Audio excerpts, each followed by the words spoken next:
Can You Keep a Secret podcast, part of the Pull Tab Sports family. We're at the State Tournament Hockey Expo. And Tom, we have a very special guest today. We sure do.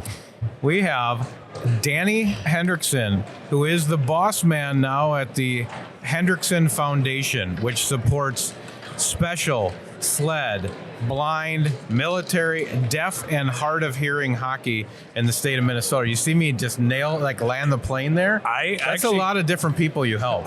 It is amazing. And can I nail the mission statement? Yeah, what is the mission statement of the Hendrickson Foundation? HF seeks to enrich the lives of individuals and, of course, their families through the wonderful game of hockey.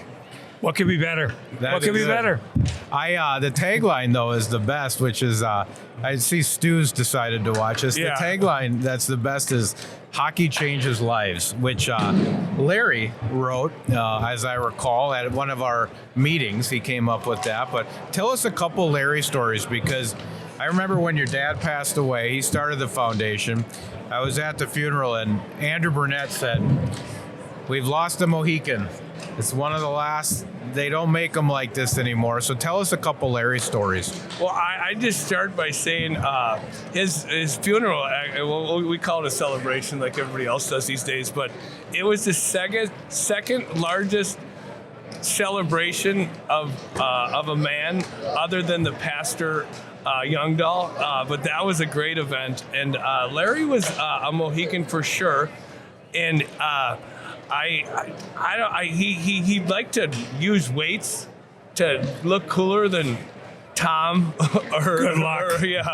But he was just a burly, bad, tough guy, but had a heart of a lion, and started the foundation in his later years. But just a simple one, because we're at the state high school hockey tournament.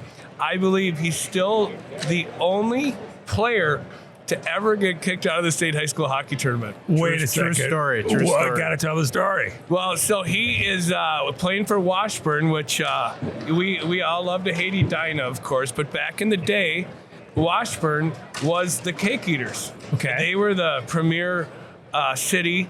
And so he went to the state high school tournament, if I'm wrong by a year, I believe in 58, 59, and 60. And I don't know what year it was, but they lost their first game. And in the handshake line, like any great Hendrickson, he decided to spear the goalie on the opposite team out of frustration. And they kicked him out. And I don't know if anybody's been kicked out since. And when he was alive, he was actually embarrassed by this. But I think it's pretty awesome. So when he got kicked out, though, so it was like championship game, or no? So they lose their first game. Okay, so he can't play he's anymore. Frustrated, but he doesn't get to finish the tournament. And his dad was a Star Tribune writer with Sid Hartman, so it didn't go over well in the family. And my dad's to his last day, he's like, "Don't talk about that," but he's not here to stop me. Kudos for targeting the goalie, though. Yeah, right. I mean, if you're gonna get somebody that you couldn't get earlier, that's great. So how did Larry come up with? How did he decide that this was his cause? This was the thing he was going to care about? How did the Hendrickson Foundation come about? He obviously cared about people, but he broke his neck in the 70s playing men's league hockey. Got hit from behind, and was hits the boards. Everybody does everything right. They get the ambulance there. They don't move them. Don't move a guy when they break their neck. And in the 70s, I don't know if it was, they had stop, drop, and roll yet, but they knew enough not to move him. And so he goes to the hospital. He's given last rites. My mom is with him. I don't know if I'm in the womb or, I have no memory of it, but he wears a body cast. He has a halo. He had the dimples, given last rites. My mom's devastated.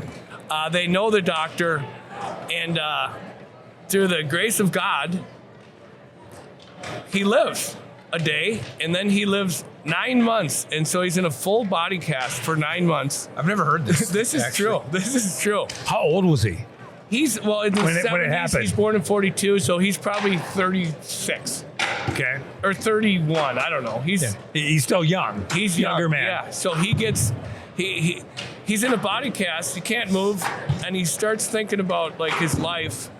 and everything else, through the 9-month process. And he goes on to coach in typical hockey. I hate to use that word, but I don't know how else to describe it.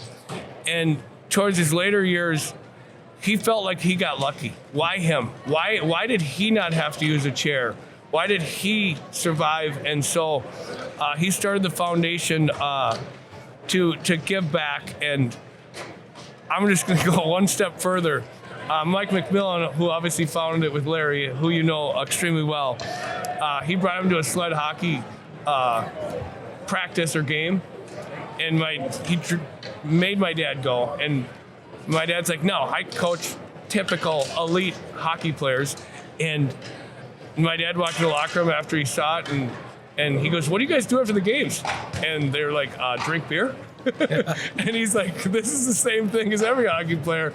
And that's what really turned the switch. That's great. And that was always his. I remember the sled players would want jackets. They'd say, oh, every hockey player has a coat with their team on it. Yeah. Why don't we have those? And that was always Larry's thing, was like, make it the same for everybody and go. I think that's so great that he took that opportunity. I look at when I remember, so Larry came in to see Pat Fallon when he had just started on the foundation, an advertising guy at an agency where I worked, the guy who started the agency. And Larry has this meeting and he pulled out, he was always wearing boots and shorts, like softball shorts and boots. Always.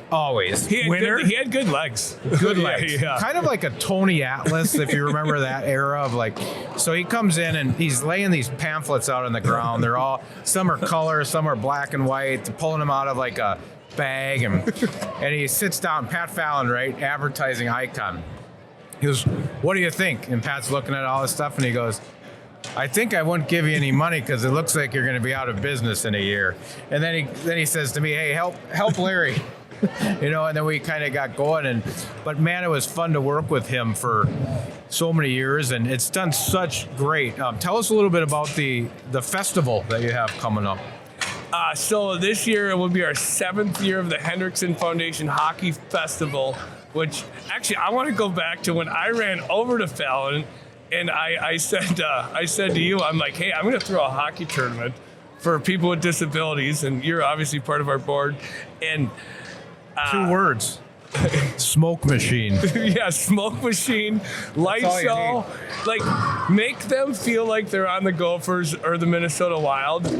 And so we pulled out everything, and the legend, John King, shows up, and you looked at me and you're like, what the hell are you doing here? And I just said, I just did everything you told me to do. And that was year 1. We're now year 7. We had 24 teams that year. This year we're closing in on 80 teams, and we're going to host around 1,500 athletes with disabilities in June. Where are the games at? We're at the National Sports Center in Blaine. You got to go where the ice is, and we love their staff. And they're good setup. And we got this year. We got a band coming. Like I almost feel like we're What's legit. the band? I can't tell you. Oh, do you know it? I do, but it hasn't been released by the person that really runs the foundation, Chris. It's a really good band. All I can say is they did play at Hockey Day Minnesota, and they're awesome. All right. Okay, that's good. That narrows it. Hey, so what would you tell people, like, do you need enrollment? Are you always looking to, put more people in sleds? Maybe there's military people that don't know that they can skate with the Warriors, and is part of your job awareness and getting people to know this is an option? There's 2 simple things that HF supports with the disciplines that we support, and it's awareness, of course. Everybody in this state or world knows somebody with a disability, and special is just a great example. Like, everybody knows somebody that has autism or Downs or something, and it's knowing that there is a hockey team there for them is number 1. There is a place, and money will not be a barrier, and that leads in the second part. Obviously, hockey is the most expensive sport that I've ever played. I've never been an equestrian star, but and you're an elite player. Imagine guys like us. How much we had to spend. You're a star, Tom. But and then the other part is obviously we accept money from people that are philanthropical. Yes, that's for sure. So what are some of your goals with the foundation coming up? Are you going to add any new pieces? What would a successful festival look like? What's on the horizon? Well, this year, to everybody's, it's been controversial. We've had a celebrity game. We just saw Ryan Carter, who's participated, and so many wonderful people. But we have too many teams this year, so there's no celebrity game. And so this year we are bringing in that concert aspect, and everything is free to get in. It's about the players and the families, like the mission statement said, to support them and make this experience as wonderful as possible. But the truth is, we haven't quite figured it out. And if I can go to the owner group office and talk to Tom and John, like, you tell me, like, how do we Stillwater, Main enhance Street. this? Okay, Anytime you want it. What are the dates of the festival? Tell people, because I would encourage you. I've been to it obviously many times. It's a great time. What are the dates? I mean, some of these athletes are the best in the world at what they do. When can people go to the festival and check it out? The Hendrickson Foundation Festival will be held June 2 to 4 this summer, and I encourage people to come every day. June 3rd is the celebration, where we have a reception with food, and the whole weekend's a celebration. But if you can't make it Saturday, we've done this a few times. Watching Championship Sunday on the 4th is so fun. I feel like I can kind of let my monkey butt hair down, but it's... So Danny's referring to his bald spot, which he calls lovingly the monkey butt hairstyle. Actually, we haven't had one of those in the hockey hair tournament. It would be good to have a monkey butt. I don't think I could say that, though. Just in case anybody's watching, check it out. The monkey butt is yes. Did you get that on video? It's yet to appear in the hockey hair. Unfortunately, there's no one 18 and under that has that we've seen. But if you didn't, you could pick up some Duke Cannon. This is hardworking grooming I product. swear I have the flow in right now. Okay, so I only buy Duke Cannon. Serious Flow is in his hair right now, so if you do have a monkey butt, you can still use it. This is a lightweight mane tamer. If your hair's a weapon, or you wish it was, pick up Duke Cannon. Minnesota company. They've given a ton of money to Hendrickson Foundation through the years, especially on the military side. And a portion of their net proceeds goes to U.S. military every time you buy the product. So that's Duke Cannon. Use it for your monkey butt or whatever you need. Will you tell Tom the story of when you were working on your roof with your dad and what he said to you? No, actually, this was Where was it was it? a ball. It was a ball got caught in a tree, and Darby grabs a ladder, and he's climbing up the tree to get this ball down. And my dad's so pissed. He's like, "Darby, what the hell are you thinking? You're gonna break your neck like he did, or back, or whatever it is." And so Darby comes down like a kid, feels scolded. Yeah. He's like, "Junior, go get it." I mean, that's an all-timer. Yeah. He just sends you up He the ladder. sent you up there because he knew how tough you were. Yeah. Yeah, you had a different skill set. Yeah. Hey, have you watched any of the high school hockey? I have. Like, last night was so fun. I've now moved to Minnetonka or Shorewood. I'm in the Tonka School District, and my brother's son would have been a junior on this team, but he's not with them. So we know a lot of the parents, and watching the Tonka game last night was awesome. I was like mad and I love Brian Bonin and his son, and it was an amazing game. That was so cool. And then, of course, everybody in the world hates Edina. That's right. And so to see them win was, I don't want to say cool, but yeah, it's been amazing. And then I was just at Herbie's and watched the Zephyrs upset God, that was a game. Hairman Town. Yeah, It's that's a been game. upset central this year, right? Yeah. I mean, yeah, Maple Grove dead right away. You thought Minnetonka, man, they deserved to win last night. That goalie for Hill Murray was on fire. And I can't believe how big Minnetonka is. They got their average height on that team has to be what, 6'2"? I haven't officially measured everybody, but they did look big. They were, That's something to look for. You could do down the road. yeah, something to do down the road for sure. Yeah. Hey, pass me that salsa jar, will you? The yellow one. Yeah. So Danny, Oh, this is called Joe Mama salsa. As a matter of fact, this is the best one. no. right? Is that the garlic one? Oh no, I this like is not the mango. The best one's Joe mango. who? What? Joe who? Joe who? Joe Mama. Joe Mama. That's right. That's right. This is a collaborative effort. But do you have any teams with your kids? Like, are they on any teams? Yeah, we've got some kids. So Six. they can sell this for $6.50 a jar.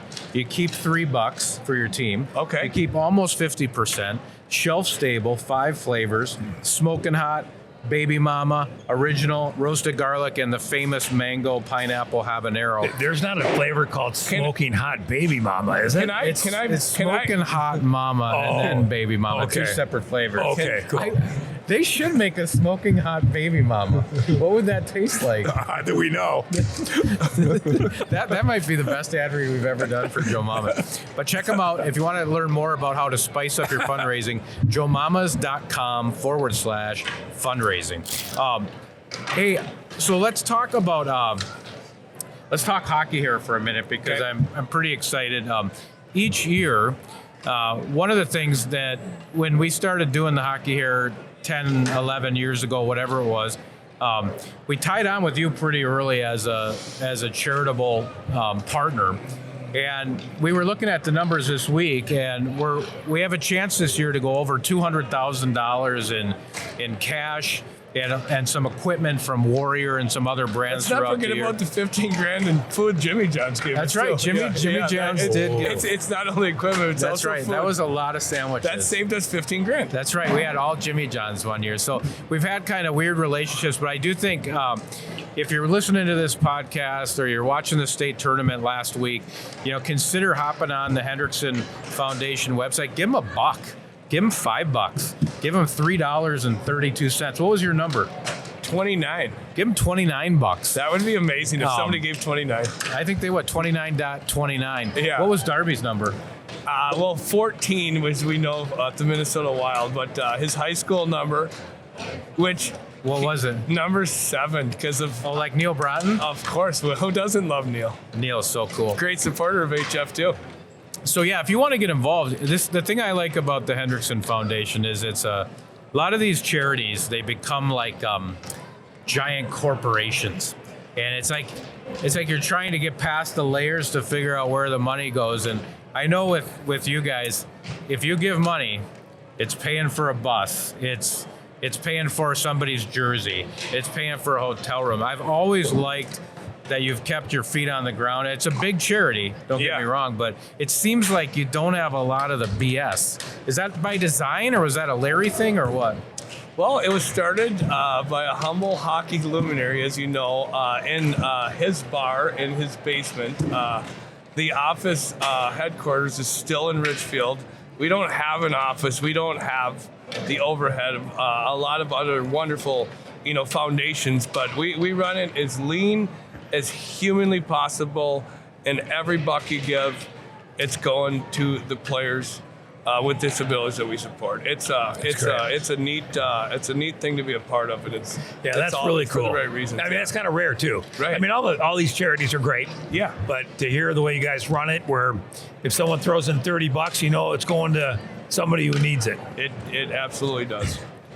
How have you adjusted with Richfield kind of not having hockey anymore? Are they a co-op now, or what's the present state? So the newest and latest is you've got the Kennedy Eagles, the Jefferson Jaguars, and the Richfield Spartans are coming together, I've been told, as one team. Really? So Richfield's not gone.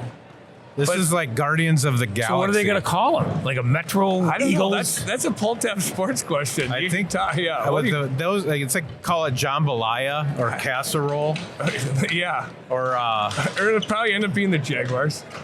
Jaguars. Yeah. Whoever has the most. But the Eagles were like So studs. Kennedy Eagles, Bloomington Jefferson Jaguars, and the Richfield Spartans are going to be one. I've been told that. I'm not officially part of that new dynasty, but What was it like playing high school hockey in Richfield in the heyday? What were you known for? What were your rivals like? Any of your best moments? Did you make the tournament?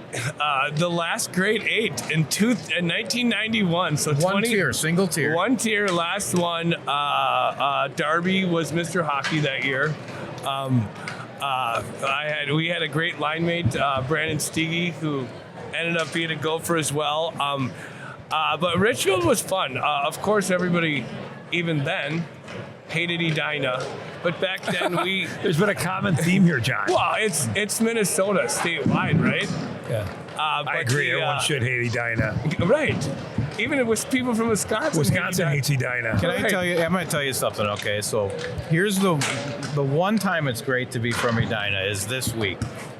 I love it. So I did a bracket. I picked them to win because nobody in the 6-5-1 is going to pick them to win. So I have a good chance of winning the bracket. And then that game yesterday where they give away the lead, they're going crazy with Moorhead. Yeah. And I didn't know if they were going to win. I thought they probably might lose the game. But once they win, it's every text you can send. Never a doubt. Just toying with them. Laser pointer and a kitten. It's the natural order of things. So I got to ask a weird question. Sorry to get off track here, but you're also live in White Bear. Yeah. So what if Edina plays White Bear in the state tournament? Who do you root for? That's a tough one. It's a no-lose situation. It's like I'm a Gopher fan when they play Boston College. But who do you root for? You Uh, got to pick one. I guess I would go White Bear there just because they've had a lot of troubles in the state tournament. My kids went there. Okay. Edina's doing just fine. Yeah. But, it's not ideal matchup. That's a fair answer. Push comes to shove. Yeah, White Bear all the way. So back to Richfield. I'm sorry. Well, I would just say full circle, the team that I hated the most was not Edina back then. It was Minnetonka, which now that's where you're at. That's Can't where beat 'em, I join live 'em. and my brother lives, and so it's funny that we used to, like my dad used to say, Minnetonka, the water there, it just breeds like terrible human beings. So it was, now I'm drinking it, so it all makes sense. Well, how did your tournament go when you were in it? Let's just say that we left that tournament as champions. Consolation champions? Yes.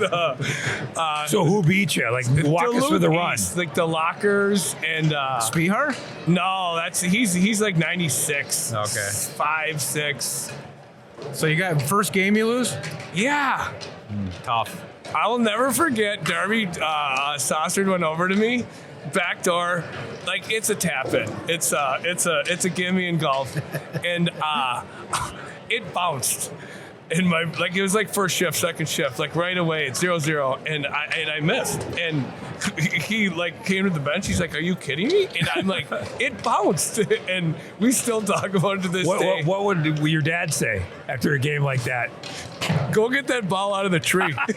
Would he make you walk home and then Darby? No, he was yeah. Darby gets a limo ride home. Yeah. I don't even know if he was there. He didn't even go to our games. Are you being serious? For real. I mean, was it just one of his like things, or He was pushed really hard as a kid, and so he didn't do it? And he when we had a weight room at our house, the infamous or famous Henny's garage, and he would not lift weights with us. Like if we would walk in there, he's like, "How long you got?" We'd say 30 minutes, and he would leave. And when we were done, he'd go back and finish his workouts. He did not want to. He did not want to push us. It's like the opposite of the way the world is now. And it works better probably because you want it. You pushed yourself because it was kind of weird that your dad wasn't pushing you. Right? It's like reverse psychology or something. Hey, what did his I think sign the say tree in the thing gym? had a lot to do with The it. prize is worth the price. What's that? The sign he has hanging in the Hendrickson home gym. The prize is worth the price. So you just flip out the Z and the C, and the prize and the price are the same spelling other than that. But he was a strength coach for the North Stars with Herbie in the late 80s. JP Parisi was an assistant back then, but when they were going to blow it up to make a parking lot, somebody grabbed the sign off of the wall and gave it to Larry. And so it's in the North Stars green and yellow colors. It's cool. Was your dad there when they left for Dallas? No, he was just there, I believe, just 1 year. I think it was 87, 88. Okay. I don't know how many years Herbie was there, but Did he do it with other teams then too? he was a strength coach for the Gophers. Oh wow. And then he designed weight rooms. He lived in a weight room. I don't know if he Did he slept do there. anything with the 80 Miracle team? This is a controversial Yeah, let's get question. into this. Let's is unpack good. this a little So bit. my dad, Whoops, sorry. So in 1979, Herbie says they don't have a budget back then. I mean, they might have tracksuits and bags, and they're gonna end up going to what's that city in New York? Manhattan or where? No, Lake Placid. Oh, Lake Placid. Oh. And so Herbie that year says, "Larry, you're the strength coach," but he's not. He does not get a gold medal. But So he worked the guys all out and got them ready. He did, and they took all the weights from Hendy's garage and they brought them to the Civic Center. So when they were in town, the guys that lifted weights in 1979, which is not all of them, but the guys that did, Larry did train them. And because Herbie said, "You're the strength coach," Larry told us he's a strength coach, and there's truth to that. So did he go with the team to Lake Placid then, or? He did not go with the team. He was not. We're too cheap in Ridgefield to afford a flight across. Those are some pretty cool stories. But the cool one was when you watch the movie Miracle. Yeah. And there's they're having a snowball fight at Herbie's house. Yeah. Yeah. I remember I was 6 or 5, but it was Thanksgiving at our house. And we had the whole team over. My mom was pregnant with my younger sister. And my brother and I, 6 and 8, we were running around and we got the whole team autographed. And when I moved back into my house, because I'm a degenerate in my 20s after my hockey career. Move back into your parents' house. Well, yeah, that's good parents. Yeah. But I looked in the drawer and I found this piece of paper and it had all the signatures. And I'm not a collector. I'm getting rid of old trophies and all our old stuff just so I can live there for, a year. And then the movie came out, so I went back to my brother's desk and I'm like, "Oh my gosh, please tell me I didn't throw that away." And of course I threw it away like everything else. But I just kind of want it because then I could pay the tab for our Stillwater visit. So I just watched Miracle again 2 weeks ago. I watched it just about within the last month. And I had a lot to drink. I think I pushed play on it at 2 a.m. Yeah. Right? It was probably a that different football scene Miracle. in the snow is one of the best. Yeah. So that was at the Hendrickson Casa. Well, That sort of magic. It was Christmas. It was blended together, right? It was Christmas, so maybe Patty Brooks hosted. Another one similar. But you did had done have that the team same at thing. Thanksgiving, so they should have been just playing football in the leaves. God, that's That movie is so accurate. Yeah. But I just wish they could have done it in like a stop by in Richfield. Do you have any Herbie stories? What do you remember about the man, the myth, the legend, Herb Brooks? I grew up with him in our backyard. We had a pool and the weight room, and he was over often. And I remember him coming up to me going, "Okay, you're skating down the ice. And you don't touch the puck. You go around the puck with your stick, and then you make a move." If that makes sense. It's like a thing. And I'm like, call me a 7th grader. I'm like, that's the dumbest thing I've ever heard of. But it's before people did the Michigan or they did this weird toe stuff drags and toe it was almost embarrassing to try gimmick stuff. But he was obviously ahead of his time. But that's one I remember just going, gosh, I can't believe how dumb this guy is. God, he's Wow. So was Larry sensitive about the 1980 thing? It was like a sore spot that he wanted his gold medal, or not really? 0-0-0. I recall being on my knees in my sister Christine's bedroom, listening to it on the radio. When people say they were watching it on TV live for the Russian didn't happen, game, right? it wasn't live. Yeah, it was the next morning. But we had it on, and Larry was. He still is Herbie's biggest fan. Hopefully, they're having a beer upstairs right now. But no. Like he was so proud to touch it. Yeah, that's really cool. That's really cool. Hey, I got to do one more ad read here. So Which one are you gonna do? I think I'm going to do Jimmy's salad dressings and dips. What are you doing for St. Patrick's Day? These are the interactive ad reads. Yeah. You're going to be coming back on a plane. Yeah, That'll be fun. but if you want me to have some Jimmy's, I'll do it. Yeah, we will. What are you going to do for St. Patrick's? This Friday. I know that the 17th, I am definitely gonna clear my slate. I'll work till like 11, Okay. and then it's undetermined after that. So Jimmy's makes Thousand Island dressing, right? And this is great for your Rubens and your Not Rachels. 900. No, it's 1,000, full 1,000. They're elite. A lot of other people are only doing the 999, but they press through the ceiling. So Rubens, Rachel's, whatever you're doing for St. Patrick's Day, if you go to at Jimmy Salad Dressings and Dips, you go to their website. They have actually recipes on there. What's the difference between a Reuben and a Rachel? Turkey and corned beef. Turkey and corned beef. Corned beef What is about a the Reuben. bread? Isn't the bread different? Is it one marbled and one's more or less Pumpernickel? maybe? I think maybe. Well, no, like the Reuben is, I thought, rye. Rye, that's right. And a Rachel is turkey with whatever. Maybe you're right, different bread. Well, I would say this: a Reuben is what guys from Wisconsin and guys from Richfield eat, and a Rachel is what guys from Edina eat. Exactly. All right. Exactly. Because you know what? You nailed it. Because if we all ordered right now, you would get a Rachel. I'll have you know, I prefer a Reuben. Okay. So I've been in the 651 long enough. But regardless, pick up some Jimmy's salad dressings and dips. You can find them at Cub. They're usually in the refrigerated section where the good stuff is. Look for Thousand Island and make your St. Patrick's Day even better with Jimmy's salad dressings and dips. Don't ya be messing with my dressing. It's a very, very, God, very disturbing That fatigues ending. me. That's like a pro wrestler after a promo read. So give us maybe one last Larry lesson, Larry story.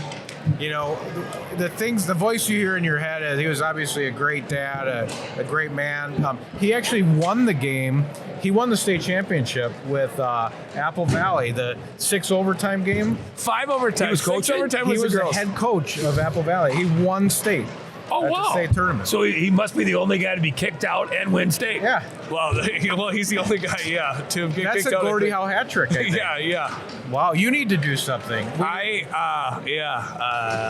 need someone in the Hendrickson family to win it as a player. Yeah. Maybe Darby's son has done that already, or no? We have Mason, who just turned 22, the Gusty. He won in 2018. There you go. We do have a Hendrickson state championship, That's other than Larry. First family kicked out of a state tournament, head coach victory, and one of the boys won it too. So, I gotta give my Larryism. Yeah, let's hear So Larry. I've listened to the Dalai Lama, and I'll never, I might say this incorrectly. He said the difference between us little humble Tibetans and Americans is us humble Tibetans are kind. Americans act kind. So it's just it's a Dalai Lama thing. But Larry's was a little bit different, but it's the same message. Larry's was, don't be a douche. That's what he would say. Don't be a douche, but it's the same message as a Dalai. It is. Just don't be a douche. You could say be kind, don't act kind, or you can say don't be a douche. It's a little bit more modern. Yeah, but I don't even know if you can use that word anymore, but we still use it because I Larry think did. we can because we're bringing Larry's era Right. into this. Yeah, I don't think we'll be canceled for that. No, I think we'll be fine. Do you when he as a kid, like what kind of stuff did he tell you in terms of what were his phrases? Like my dad would always say to me, I shouldn't say this because Garrity's going to say it for the rest of my life, but John, you need to learn to say no to yourself. What does that mean? I think I was in the pantry at the time, Oh my maybe. Or something. God. Oh my God. We did have plastic. Oh my God. We had plastic locks. We had plastic locks on my covers when I was a kid. I don't know what effect that's had on me. They were That's the best. But anyway, wait a minute. Are we still doing a podcast? You want to lay down? No, we can get your feet up. What were the isms he would give you as a parent? What were doing your bad? What was he talking about? This is I know it's not acceptable anymore, but I grew up watching my dad physically get into fist fights. Yep. It was rare, but So it how did. often would Larry get in a brawl? I'd say in my, it's a traffic stop and somebody honked at him. I can pull out So he was road rage before road rage? well, before there was cameras and Yeah. and then the cops would come and he'd be like, well, the guy gave me the finger or something. Yeah. And then he would, but And now his finger's broken. yeah, exactly. What guy? The guy laying down over there. Yeah, and he's like, what was I supposed to do? But this is so not acceptable. But he was serious about fighting and not losing. And he's like, if you're in a fight and you can't win, you got to retreat. You just have to retreat. And, like, I don't care how tough you are, if you're outnumbered, you know, it's like a war thing or a battle thing. But he said if you wanna win in a fight, throw first and punch him in the nose. Like that was ingrained in. Not that I fought that much or was very good or very tough, but like it was. I didn't ever not do it. Was he a dad though? Because he sounds like he was amazing, where he let you all do what you wanted to do. But would he expect you to be tough? It was an unwritten thing in your house. The boys had to be pretty tough boys. I think, for sure. I mean, I think it was not a given. Toughness was like a given. It was fun because Darby was a superstar, so like I got a little more pressure. Yeah. To like if something happened with Darby, we gotta not protect the golden boy, because the truth is Darby. There's one person in this world that I don't want to fight, and it's because I love him so much, but it's also because I'd probably lose. It's my brother, but there was it was that era where like fighting was cool, and you know. I think that generation though, man, we're missing something with that. I mean, just the way he's talking about, if you can't win, retreat, you know, punch first, get him in the nose. Like, it's just they were just so old school. And well, back then you would get in a fight and it'd be over. But Nowadays, you never fought for yourself. You fought to protect other people that couldn't protect themselves. That was definitely ingrained. Like, you're not fighting to act cool in front of the girls. Yeah. You're fighting because some kid's getting picked. It's necessary. Yeah. Hey, will you tell? I think I got this story right. I heard a story about your pops. Maybe we'll end on this one. There was like a bachelor party, and he was in a tent. Do you remember this one? And keep going. And the guys were going to go into his tent at night. Okay. Do you not know this one? I don't know. I mean, well, this is a great. You tell it. So I'm trying to remember whose bachelor party this was, but somehow it's at your cabin. Oh, so yes, I do. It's at your cabin. And these guys are just running hot through all hours of the night. Drinking? You mean? Drinking, running around. Nothing's off limits, right? And Larry's older than them, so it's somebody younger's bachelor party. And Larry has his tent set up like down by the water. I do know this one, yeah.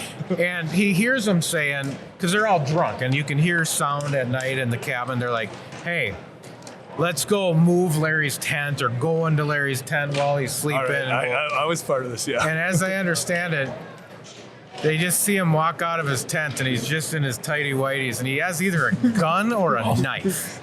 And he yells out something like, I hear you, and I hear what you're planning. Change your plans. Right? We hooked up the tent. We took all the stakes out. We hooked up the tent. And because we were drinking, we got in our 9.9 horsepower, because above 10 horsepower, that's just illegal. But we hooked it up, and we were going to drag the tent into the water. Oh. It made sense at the time. Good way to kill your dad. Yeah. He sounds like Clint Eastwood in Unforgiven.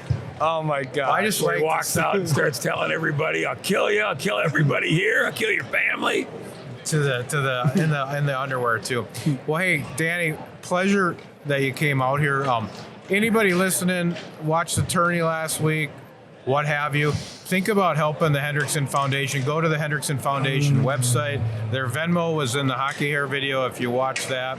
And if you know somebody that's a military person struggling, maybe it's somebody that could play sled hockey, special hockey, reach out to the Hendrickson Foundation, because hockey does change lives. We've seen it happen working together for a long time, and obviously Larry did a lot with that, with the foundation. So thanks for being here. Yeah, thanks. It's awesome. This has been Can You Keep a Secret? Peace. I do like to say the vision will outlast the visionary. That's true. Yeah. That's true. Yeah. Hockey changes lives. Anybody listening, you know it too. So thanks for being with us.